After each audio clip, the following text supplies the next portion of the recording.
দীপ দেখো সকাল সকাল এই যে আমার রান্নাঘরের থালা বাসনের গামলা নিয়ে চলে এসেছে রান্নাঘর থেকে। দেখেছো কি কাণ্ড করেছে? ওই দেখো, রান্নাঘরে যত বাসন মাজা হয় এই গামলার মধ্যে রাখি। উনি রান্নাঘর থেকে পা দিয়ে টেনে টেনে এখানে নিয়ে এসছে। দীপ এত দুষ্টু করে জানো, দেখো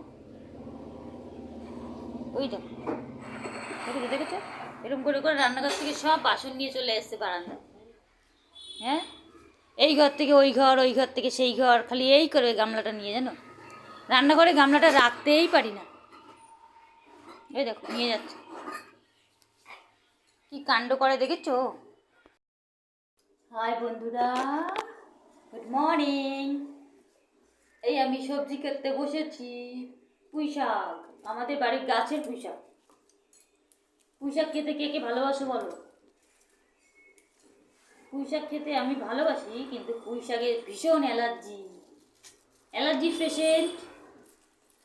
পেশেন্ট যারা পুঁই শাক একদম খাবে না, ভয়ানক অ্যালার্জি। দীপ চলে এসছে দেখো, এই দেখো দীপ চলে এসেছে। আমি যখনই সবজি কাটবো ও পাশে এসে বসবো, এটা ওনার কাজ সারাক্ষণ। মার গায়ের সঙ্গে লেগে বসে থাকে।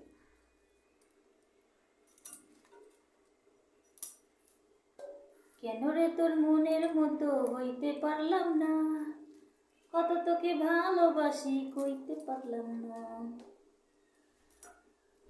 কে কে পুঁই শাক খেতে ভালোবাসো, পুঁই শাকের ঘ্যাট খেতে ভালোবাসো, কমেন্টস করো। পুঁই শাককে আমি ভয় পাই, অ্যালার্জি সমস্যা।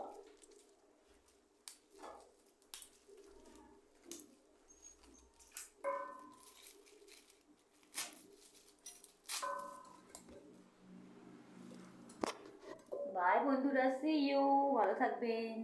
ওই রান্না হচ্ছে আমাদের, ভাত রান্না, ওখানে ভাত রান্না হচ্ছে। রান্না সবে বসিয়েছি, রুই মাছ এনেছে আর ঘ্যাট হবে, ডাল হবে, ঠিক আছে। ওই যে মা ভাত বসিয়েছে, ছেলে আবার ভাত খাবে তো তার জন্য।